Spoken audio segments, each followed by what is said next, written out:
നമസ്കാരം. മലയാളികളുടെ ജനപ്രിയ നായകനാണ് ദിലീപ്. സ്റ്റേജുകളിൽ മിമിക്രി താരമായി തന്റെ കരിയർ തുടങ്ങിയ ദിലീപ് ഇപ്പോൾ മലയാളികളുടെ പ്രിയപ്പെട്ട താരമായി, നിർമ്മാതാവായി അങ്ങനെ മലയാള സിനിമയിൽ തിളങ്ങി നിൽക്കുകയാണ്. മലയാള സിനിമയിൽ നിരവധി ഹിറ്റ് സിനിമകൾ സമ്മാനിച്ച നടനാണ് ദിലീപ്. ഒരു കാലത്ത് കുടുംബ പ്രേക്ഷകർക്ക് പ്രിയങ്കരനായിരുന്നു അദ്ദേഹം. എന്നാൽ ഇക്കഴിഞ്ഞ വർഷങ്ങളിൽ നടന്ന കാര്യമായ ഹിറ്റുകളൊന്നും സിനിമയിലില്ല. കോമഡി സീനുകളുടെ ഒരു നിര തന്നെ ദിലീപിന്റേതായിട്ടുണ്ട്. മീശമാധവൻ, CID മൂസ, കല്യാണരാമൻ ഉൾപ്പെടെയുള്ള സിനിമകൾ ദിലീപിന്റെ കരിയറിലെ സൂപ്പർ ഹിറ്റ് സിനിമകളായി ഇന്നും നിലനിൽക്കുന്നു. കൊച്ചിയിൽ നടി ആക്രമിക്കപ്പെട്ട കേസിൽ ദിലീപിന്റെ പേരും ഉയർന്നു വന്നതിന് പിന്നാലെയാണ് നല്ലൊരു ശതമാനം പേരും ദിലീപിനെതിരെ തിരിഞ്ഞത്. എന്നിരുന്നാലും നടന്റെ വിശേഷങ്ങളെല്ലാം തന്നെ ശ്രദ്ധിക്കപ്പെടാറുണ്ട്.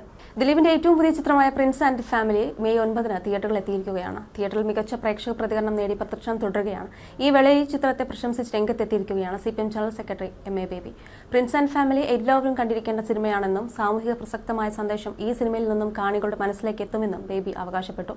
ഡൽഹി മലയാളികളോടൊപ്പം സിനിമ കണ്ട ശേഷമാണ് ബേബിയുടെ പ്രതികരണം. സാധാരണ ഇറങ്ങുന്ന സിനിമകളിൽ നിന്നും വ്യത്യസ്തമായി കുടുംബസമേതം കാണാനാകുന്ന സിനിമയാണ് പ്രിൻസ് ആൻഡ് ഫാമിലി. വിലപ്പെട്ട ആശയം ഈ സിനിമ നൽകുന്നു. ആരെങ്കിലും എന്തെങ്കിലും പറഞ്ഞാൽ അതിന് പിന്നാലെ ഓടുന്ന തെറ്റായ പ്രവണത സമൂഹത്തിലുണ്ട്. വസ്തുതാപരമല്ലാത്ത കാര്യങ്ങൾ ബോധപൂർവം ചിലത് അറിയാതെയും പ്രചരിപ്പിക്കുന്നുണ്ട്, അദ്ദേഹം ചൂണ്ടിക്കാട്ടി.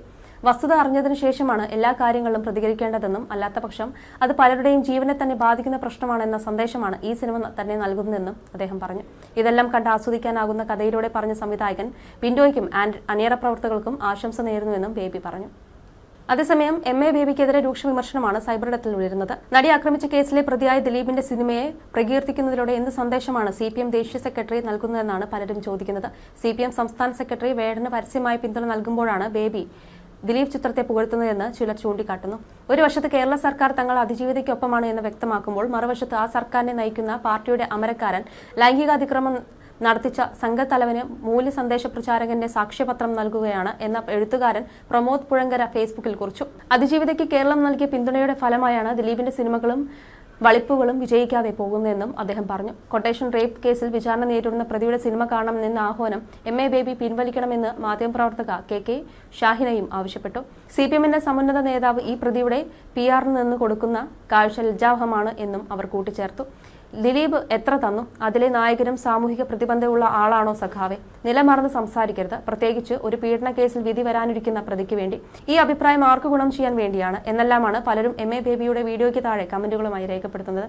ദിലീപേട്ടനുമായി ഈ സിനിമ കമ്മിറ്റ് ചെയ്തു മുതൽ വെല്ലുവിളികളായിരുന്നു. ഈ സിനിമ ഹിറ്റ് അടിക്കണമെന്ന ആഗ്രഹം ഞങ്ങൾക്കുണ്ടായിരുന്നു. ഈ സിനിമ സംസാര വിഷയമാകണമെന്ന് ഉറപ്പിച്ച് തന്നെയാണ് ദിലീപേട്ടന്റെ മുൻപിൽ പോയത്. സാധാരണ ഞാൻ ചെയ്യുന്ന സിനിമകൾ റിലീസിന് മുൻപ് എന്റെ ടീമിനെ കാണിക്കാറുണ്ട്. മുൻ ഡയറക്ടേഴ്സ്, അസോസിയേറ്റ്സ് അങ്ങനെ ഞങ്ങളുമായി സഹകരിക്കുന്നവരെയൊക്കെയാണ് കാണിക്കാറുള്ളത്.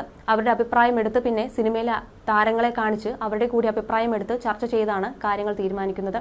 ഈ സിനിമയിലും അങ്ങനെ തന്നെയായിരുന്നു. എന്നാൽ പുറത്തുനിന്നുള്ള ആളുകളെ കാണിക്കാൻ തീരുമാനിച്ചിരുന്നു. അതിന്റെ ഭാഗമായി എന്റെ ഫ്ളാറ്റിലെ കുടുംബാംഗങ്ങളെ സ്റ്റുഡിയോയിൽ വിളിച്ചു വരുത്തി സിനിമ കാണിച്ചു. അവർ ഇത് കണ്ടപ്പോൾ ഭയങ്കര ചിരി, സന്തോഷിച്ചു, സങ്കടപ്പെട്ടു, വൈകാരികമായി പ്രതികരിച്ചു. സിനിമ കണ്ടു കഴിഞ്ഞ് അവർ ഭയങ്കര സന്തോഷത്തിലായിരുന്നു. സിനിമയുടെ പുറത്തുനിന്നുള്ളവരായിരുന്നു അത്. അതുകൊണ്ട് തന്നെ അവരുടെ പ്രതികരണം എന്നെ സംബന്ധിച്ച് വളരെ വിലപ്പെട്ടതായിരുന്നു. ജനങ്ങൾക്കിടയിലേക്ക് ഈ സിനിമ ഇറങ്ങുമെന്നും വലിയ സ്വീകാര്യത ലഭിക്കുമെന്നും എനിക്ക് ആത്മവിശ്വാസം തന്നത് ഈ 12ഓളം വരുന്ന കുടുംബങ്ങളുടെ പ്രതികരണം തന്നെയായിരുന്നു. സിനിമാക്കാർ അല്ലാത്തവർ കാണുമ്പോൾ ശരിയായ അഭിപ്രായമാണ് കിട്ടുന്നത്. അവർ സിനിമ ആസ്വദിച്ചോ എന്നത് മാത്രമാണ് അവിടെ പ്രധാന കാരണം. ഞങ്ങളെ സംബന്ധിച്ച് ഇത് വലിയ വെല്ലുവിളിയാണെന്ന് പറഞ്ഞല്ലോ. സിനിമയുടെ എഴുത്തുകാരൻ ദിലീപേട്ടന്റെ ഫാനാണ്. നിർമ്മാതാവായ ഞാൻ ചെറുപ്പം മുതലേ കാണുന്ന നടൻ. പിന്നെ മാജിക് ഫ്രെയിംസ് ലിസ്റ്റിൻ സ്റ്റീഫൻ നിർമ്മിച്ച പടം വിജയിക്കുമ്പോൾ ഞങ്ങളെ സംബന്ധിച്ച അഹങ്കാരമാണ്, അതിയായ സന്തോഷമാണ്. സംവിധായകൻ ബിൻഡോ ജോസഫിനും അങ്ങനെ തന്നെ. അദ്ദേഹത്തിന്റെ ആദ്യ പടമാണെന്നും ലിസ്റ്റിൻ സ്റ്റീഫൻ പറഞ്ഞിരുന്നു. ദിലീപ് കടന്നുപോകുന്നത് മോശം സമയത്തിലൂടെയാണെന്നാണ് ലിസ്റ്റിൻ നേരത്തെ വെളിപ്പെടുത്തിയത്. കുറ്റം തെളിയിക്കുന്നത് വരെ ഒരാൾ കുറ്റാരോപിതൻ മാത്രമായിരിക്കും. പല ആർട്ടിസ്റ്റുകളുടെ കൂടെയും ഞാൻ സിനിമകൾ ചെയ്തിട്ടുണ്ട്. ദിലീപേട്ടൻ എന്ന വ്യക്തിയുടെ കൂടെ ആദ്യമായിട്ടാണ് സിനിമ ചെയ്യുന്നത്. ഓരോരുത്തരുടെയും ചെറുപ്പത്തിൽ ഓരോരുത്തരെയാണ് ഹീറോയായിട്ട് കാണുന്നത്. എന്റെ ചെറുപ്പത്തിൽ ദിലീപേട്ടൻ വളരെ വലിയ ഹീറോയാണ്. എന്നെ സംബന്ധിച്ച് എന്നെ ഒരുപാട് ചിരിപ്പിച്ചിട്ടുള്ള ഹീറോയാണ് ദിലീപേട്ടൻ. അദ്ദേഹം അഭിനയിച്ച സിനിമകളുടെ ലൊക്കേഷനിൽ പോയിട്ടുണ്ട്. പിന്നീട് ഞാൻ സിനിമയിലേക്ക് വന്നു. പല നായകന്മാരുമായി സഹകരിക്കാൻ പറ്റിയിട്ടുണ്ട്. ദിലീപേട്ടനുമായി ആദ്യമായി സഹകരിക്കുന്ന സിനിമയാണിത്. പക്ഷേ നമ്മളൊരു സിനിമ എടുക്കുമ്പോൾ നിർമ്മാതാവിനെ സംബന്ധിച്ച് റിസ്ക് ആണ്. എല്ലാവർക്കും നല്ല സമയമുണ്ട്, മോശം സമയമുണ്ട്. ദിലീപേട്ടന്റെ മോശം സമയത്തിലൂടെയാണ് അദ്ദേഹം കടന്നു പോകുന്നത്. അത് മറച്ചു വെക്കേണ്ട കാര്യമില്ല, എല്ലാവർക്കും അറിയാവുന്നതാണ്. ആ സമയത്താണ് ഞാൻ ഈ സിനിമ ചെയ്യുന്നതെന്നുമാണ് ലിസ്റ്റിൻ സ്റ്റീഫൻ പറഞ്ഞത്. ബബബയാണ് ഇനി ദിലീപിൻ്റെതായി പുറത്തെത്താനുള്ളത്. വളരെ വലിയ പ്രതീക്ഷയോടെയാണ് പ്രേക്ഷകരും ദിലീപും കാത്തിരിക്കുന്നത്. പ്രിൻസ് ആൻഡ് ഫാമിലിയിലെ അഫ്സൽ ആലപിച്ച ഹാർട്ട് ബീറ്റ് കൂടണ് എന്ന ഗാനം റിലീസിന് മുന്നേ തന്നെ സോഷ്യൽ മീഡിയയിലൂടെ തരംഗമായി മാറിക്കഴിഞ്ഞു. മാജിക് ഫ്രെയിംസിന്റെ ബാനറിൽ ലിസ്റ്റിൻ സ്റ്റീഫൻ നിർമ്മിച്ച് വിൻഡോ സ്റ്റീഫൻ ആണ് സംവിധാനം ചെയ്തത്. അജയന്റെ രണ്ടാം മോഷണം എന്ന സൂപ്പർ ഹിറ്റ് ചിത്രത്തിന് ശേഷമാണ് മാജിക് ഫ്രെയിംസ് എത്തുന്നത്. ദിലീപിന്റെ അനുജന്റെ വേഷത്തിൽ ധ്യാൻ ശ്രീനിവാസനും എത്തുന്നു. സിദ്ദിഖ്, ബിന്ദു പണിക്കർ, മഞ്ജു പിള്ള, ധ്യാൻ ശ്രീനിവാസൻ, ജോണി ആന്റണി, ജോസ് കുട്ടി, അശ്വിൻ ജോസ്, റോസ്ബത്ത് ജോയ്, പാർവതി രാജൻ, ശങ്കരാടി എന്നീ താരങ്ങളെ കൂടാതെ നിരവധി പുതുമുഖങ്ങളും ചിത്രത്തിലെത്തുന്നു. അതേസമയം കേസിലെ വിചാരണയ്ക്കെതിരെയുള്ള പ്രതിരോധമായാണ് CBI അന്വേഷണം എന്ന ആവശ്യം ദിലീപ് ഉയർത്തുന്നതെന്ന നിരീക്ഷണത്തോടെ നടന്റെ ആവശ്യം ഹൈക്കോടതി ഡിവിഷൻ ബെഞ്ച് തള്ളിയിരുന്നു. വിചാരണ അവസാന ഘട്ടത്തിൽ എത്തിയെന്നത് വിലയിരുത്തിയാണ് ഹർജി തള്ളിയത്. നേരത്തെ ഹൈക്കോടതി സിംഗിൾ ബെഞ്ച് ഹർജി തള്ളിയതിനെ തുടർന്നാണ് ദിലീപ് ഡിവിഷൻ ബെഞ്ചിനെ സമീപിച്ചത്. കേസിലെ നിഷ്പക്ഷ അന്വേഷണത്തിന് കേന്ദ്ര ഏജൻസി വേണമെന്ന് ആവശ്യപ്പെട്ട് 4 വർഷം മുമ്പാണ് ദിലീപ് ഹൈക്കോടതിയെ സമീപിച്ചത്. എന്നാൽ കേസിന്റെ വിചാരണയ്ക്കിടെ കോടതി ദിലീപിനെ രൂക്ഷമായി വിമർശിച്ചിരുന്നു. കേസിലെ നടപടിക്രമങ്ങൾ നീട്ടുന്നതിനായാണ് CBI അന്വേഷണം ആവശ്യപ്പെടുന്നതെന്ന് കോടതി നിരീക്ഷിച്ചു. കേസിന്റെ വിചാരണ ഏത് ഘട്ടത്തിലാണെങ്കിലും കോടതി സർക്കാരിനോട് ചോദിച്ചിരുന്നു. കേസിന്റെ അന്തിമവാദം കേട്ടതിനു ശേഷമാണ് കോടതി ദിലീപിന്റെ ആവശ്യം തള്ളുകയും ഹർജി തീർപ്പാക്കുകയും ചെയ്തത്. കേസ് ഏത് ഏജൻസി അന്വേഷിക്കണമെന്ന് പ്രതിക്ക് ആവശ്യപ്പെടാനാകില്ലെന്ന് വ്യക്തമാക്കിയാണ് നേരത്തെ ദിലീപിന്റെ ഹർജി സിംഗിൾ ബെഞ്ച് തള്ളിയത്.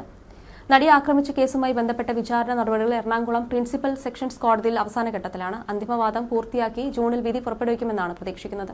നടി ആക്രമിക്കപ്പെട്ട കേസിലെ 8ാം പ്രതിയാണ് ദിലീപ്. 2017 ജൂലൈ 10-നായിരുന്നു നടൻ ദിലീപ് അറസ്റ്റിലാകുന്നത്. ഗൂഢാലോചന കുറ്റം ചുമത്തിയായിരുന്നു ദിലീപിനെ പോലീസ് അറസ്റ്റ് ചെയ്തത്. കേസിൽ ദിലീപിനെതിരെ 19 തെളിവുകളുണ്ടെന്നായിരുന്നു അന്ന് പോലീസ് പറഞ്ഞത്. അറസ്റ്റിന് പിന്നാലെ ജാമ്യം ലഭിക്കുമെന്ന് ദിലീപ് പ്രതീക്ഷിച്ചെങ്കിലും 85 ദിവസങ്ങളോളം ജയിലിൽ കിടക്കേണ്ടി വന്നു. ഒടുവിൽ ഒക്ടോബർ 3-നായിരുന്നു ദിലീപിന് ജാമ്യം ലഭിച്ചത്. അന്നു മുതൽ കേസുമായി ബന്ധപ്പെട്ട് മജിസ്ട്രേറ്റ് കോടതിയിലും ഹൈക്കോടതിയിലും സുപ്രീം കോടതിയിലുമായി 50-ന് മുകളിൽ ഹർജികളാണ് നൽകിയത്. ലക്ഷങ്ങൾ ഫീസായി നൽകി ഇന്ത്യയിലെ തന്നെ പ്രബലരായ വക്കീലന്മാരെ നിയോഗിച്ചായിരുന്നു ദിലീപ് ഈ ഹർജികളെല്ലാം സമർപ്പിച്ചത്. ആദ്യം നടി ആക്രമിക്കപ്പെട്ട കേസിലെ ദൃശ്യങ്ങൾ ആവശ്യപ്പെട്ടും രേഖകൾ ആവശ്യപ്പെട്ടുമെല്ലാം ദിലീപ് ഹർജി നൽകി. പിന്നീട് പ്രതിപട്ടികയിൽ നിന്നും ഒഴിവാക്കണമെന്നും കുറ്റവിമുക്തമാക്കണമെന്നും ആവശ്യപ്പെട്ടാണ് കോടതിയിലെത്തിയത്.